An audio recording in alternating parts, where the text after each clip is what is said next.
नमस्कार। नेपाल सरकारले आर्थिक वर्ष 2082-83 को बजेट आज सार्वजनिक गरेको छ। बजेटको सारांश विवरण, विनियोजन, स्रोतको अनुमान र यसका उद्देश्य प्राथमिकताहरू हामी 5 मिनेटमा यहाँहरुमा छर्लङ्ग पार्ने प्रयास गर्नेछौँ। सर्वप्रथम कुल बजेट विनियोजन 19 खर्ब 64 अर्ब 11 करोडको बजेटमा चालू खर्च 60.13%, पुँजीगत खर्च 20.77% र वित्तीय व्यवस्थापन खर्च 19.1% अनुमान रहेको छ। यसलाई सम्झन सजिलो होस् भनेर हामीले चार्टमा पनि देखाएका छौं। राउन्डिङ गरेर 60% चालू खर्च अनुमान, पुँजीगत खर्च अनुमान 21% र वित्तीय व्यवस्थापन तर्फको खर्च अनुमान 19% रहेको छ। गत आर्थिक वर्षमा वित्तीय व्यवस्थापन तर्फको खर्च अनुमानले पुँजीगत खर्चलाई उछिनेकोमा यस वर्ष पुँजीगत खर्च अनुमान बढी गरिएको छ। अब यो विनियोजनको यो स्रोत कहाँबाट आपूर्ति गरिन्छ त भन्नेमा स्रोतको अनुमानमा राजस्वबाट 66.95%, अनुदानबाट 2.72% र ऋणबाट 30% आपूर्ति गर्ने अनुमान रहेको छ। ऋणतर्फ आन्तरिक र बाह्य ऋणमा विभाजन गर्दा आन्तरिक ऋण कुल ऋण 30% मध्ये 18.43% छ भने बाह्य ऋण 11.9% अनुमान गरिएको छ।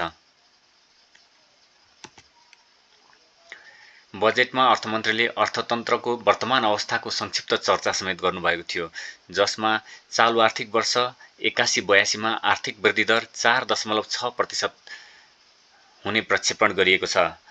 अर्थतन्त्रका सबै क्षेत्रको वृद्धि दर चालू आर्थिक वर्षमा सकारात्मक हुने अनुमान रहेको छ।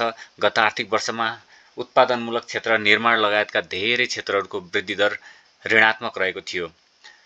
प्रति व्यक्ति कुल गृहस्थ उत्पादन 1496 अमेरिकी डलर पुग्ने अनुमान रहेको छ भने चालू आर्थिक वर्षमा सरकारी खर्च विनियोजनको 89.4% हुने अनुमान रहेको छ।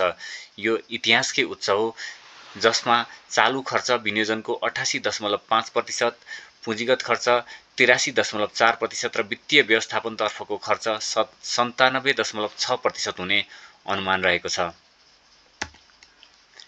त्यसैगरी राजस्व परिचालनमा चालू आर्थिक वर्षमा 17.1% ले वृद्धि हुने अनुमान रहेको छ भने चालू आर्थिक वर्षको सुरु 9 महिनामा वस्तु आयात 12.2% ले बढ्दा निर्यात 65.2% ले वृद्धि भएको छ।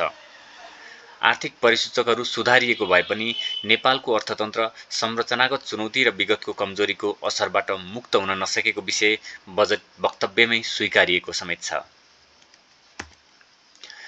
बजेटका उद्देश्यहरू के छन् त? यस बजेटले 5 वटा उद्देश्यहरू र 5 वटै प्राथमिकताका क्षेत्रहरू तोकेको छ। यसका उद्देश्यहरू निम्न बमोजिम रहेका छन्। क.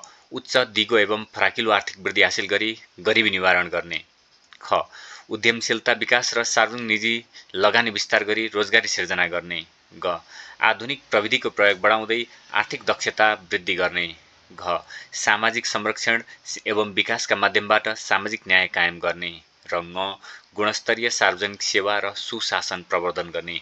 यी 5 वटा बजेटका उद्देश्यहरू तोकिएको छ भने 5 वटै प्राथमिकताहरू बजेटमा निर्धारण गरिएको छ। यी प्राथमिकताहरूमा क. उद्यमशीलता, रोजगारी, उत्पादन र उत्पादकत्व अभिवृद्धि गर्ने पहिलो प्राथमिकतामा रहेको छ।